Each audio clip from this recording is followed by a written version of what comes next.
Hello guys, Radhe Radhe, सत श्री अकाल। कैसे हैं आप सब लोग। आशा करती हूँ कि बहुत ही अच्छे होंगे। और आज मेरे दिन की शुरुआत होती है 3:30 बजे। 3:30 बजे उठने के बाद मैं थोड़ा सा वॉक करती हूँ ताकि हमारा माइंड एकदम से फ्रेश हो जाए और बॉडी भी एक्टिव हो जाए, क्योंकि एक्सरसाइज करना बहुत ही ज़्यादा बेनिफिशियल है। ऐसा नहीं है कि जो लोग हेल्दी हैं, मोटे हैं, वही लोग एक्सरसाइज करें। एक्सरसाइज हमको प्रोडक्टिव बनाता है, हमारी बॉडी को एक्टिव करता है और इससे हम हमेशा स्वस्थ रहते हैं, हेल्दी रहते हैं। किसी भी एज के लोग हों, हम एक्सरसाइज तो करनी ही चाहिए। और फिर मैंने अपने आप से एक वादा किया है, 90 डेज़ का चैलेंज लिया है कि मैं अब डेली डिसिप्लिन में रहूँगी और कंसिस्टेंसी का बहुत ही अच्छे से ख्याल रखूँगी। जिसमें पहला नियम है कि मुझे 3 या 3:30 के बीच में उठ जाना है, और बहुत ज़्यादा किसी दिन लेट हुआ तो 4 से ज़्यादा लेट तो होना नहीं है। और उसके बाद डेली एक्सरसाइज करनी है, और एक्सरसाइज करने के बाद मॉर्निंग में 2 घंटे, 2 ढाई घंटे, 3 घंटे अपनी पढ़ाई को निकालना है। जैसा कि मैं एक प्राइवेट टीचर हूँ, तो अगर मैं 6 बजे उठती हूँ तो चीज़ें इतनी अच्छे से मैनेज नहीं हो पाती है, क्योंकि अपने घर का काम करो और प्लस में फिर सीधा स्कूल जाओ। स्कूल से आने के बाद फिर थोड़ा सा रेस्ट किया, 1-2 घंटे की पढ़ाई हुई, और फिर पूरा दिन ऐसे ही निकल जाता है। तो 2-3 घंटे, 4 घंटे अगर मुझे मॉर्निंग में मिल रहे हैं तो क्या ही प्रॉब्लम है। तो बस उसको अच्छे से कंसिस्टेंसी बनाकर रखना है। और जैसा कि मैंने ये डिसाइड किया है कि मैं टीजीटी की प्रिपरेशन करूँगी, और मैंने अभी 2 दिन से स्टार्ट किया है।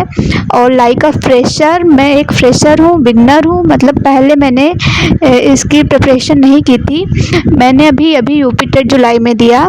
तो मेरा टारगेट ये था कि यूपी टेट देने के बाद मैं सुपर टेट की अच्छे से तैयारी करूँगी, जूनियर सुपर टेट की। मैंने बीएड कर रखा है, बट मैंने काफ़ी वीडियोस देखी तो उसमें बहुत ज़्यादा कंफ्यूजिंग है। कुछ टीचर्स कहते हैं कि जूनियर सुपर टेट की वैकेंसीज आ रही हैं, और कुछ टीचर कहते हैं कि जूनियर सुपर टेट की वैकेंसीज नहीं आ रही हैं। तो ये काफ़ी कंफ्यूजिंग हो गया है हमारे लिए। तो फ़िलहाल हमारा सब्जेक्ट साइंस है और मैंने बीएससी किया है, तो अगर मैं टीजीटी देती हूँ तो मुझे टीजीटी बायोलॉजी देना होगा। तो मैंने ये क्या सोचा है कि मैं सबसे पहले अपनी साइंस यानी कि अपनी बायोलॉजी अच्छे से कवर कर ले रही हूँ, और उसके साथ जीके जीएस में मैं ल्यूसेंट की बुक पढ़ूँगी। तो इससे क्या होगा कि मेरी साइंस में बायोलॉजी का पोर्शन तो अच्छे से कवर हो जाएगा, प्लस में ल्यूसेंट में पढ़ ही रही हूँ साथ में। अगर जूनियर सुपर टेट की वैकेंसीज आ जाती हैं तो फिर क्या मुझे स्टार्ट करना होगा, मुझे मैथ्स, फिजिक्स, केमिस्ट्री जो मेरा बचा रहेगा मैं उसको स्टार्ट कर दूँगी। तो ऐसा मेरा टारगेट है फ़िलहाल। अब मैं चीज़ों को अच्छे से कंसिस्टेंसी से डिसिप्लिन में फॉलो करूँगी। और फ़िलहाल मैं 11th की एनसीईआरटी पढ़ रही हूँ। पहला चैप्टर मैंने फिनिश कर दिया है, अभी मैं दूसरा चैप्टर पढ़ रही हूँ।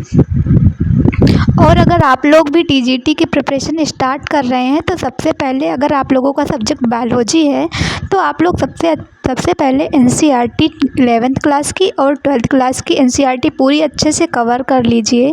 और उसको कवर करने के बाद घटना चक्र की जूलॉजी और घटना चक्र की बॉटनी का प्रीवियस ईयर लगा लीजिए। उसके बाद अगर अदर्स रिसोर्सेस आप लोगों को ढूंढना है तो उसको ढूंढ लीजिए, मतलब वो आप लोग ले सकते हैं। अगर इतनी चीज़ें कवर हो जाएंगी तो हम लोगों का टॉपिक जो है अच्छे से कवर हो जाएगा, अच्छे से क्लियर हो जाएगा। तो बाद में अगर हम कोई बुक पढ़ते हैं तो वो हम लोगों के लिए नया नहीं रहेगा, क्योंकि अगर हम कोई चीज़ न्यूली स्टार्ट करते हैं, नया स्टार्ट करते हैं, तो चीज़ों को समझने में 3-4 बार हमको अच्छे से रीड करना पड़ता है, अच्छे से समझना पड़ता है। जब चीज़ें पहले से समझी रहेंगी तो बाद में हमें उतनी प्रॉब्लम नहीं होगी। और फाइनली मैं अपने स्कूल आ गई हूँ रेडी होकर। बच्चों के साथ दिन काफ़ी अच्छे से गुजर जाता है। स्कूल मेरा 7:30 से 12:30 है, और ये मेरे लिए बहुत ही ज़्यादा प्राउड की फीलिंग है कि मैं एक टीचर हूँ। ये क्योंकि मुझे ये प्रोफेशन बहुत ही ज़्यादा अच्छा लगता है, इसीलिए मैं गवर्नमेंट एग्ज़ाम की प्रिपरेशन भी कर रही हूँ कि लाइफ टाइम में, मतलब मुझसे टीचिंग का जो प्रोफेशन है मुझसे जुड़ा रहे, ये छूटे नहीं। और अपनी मैं पूरी कोशिश कर रही हूँ।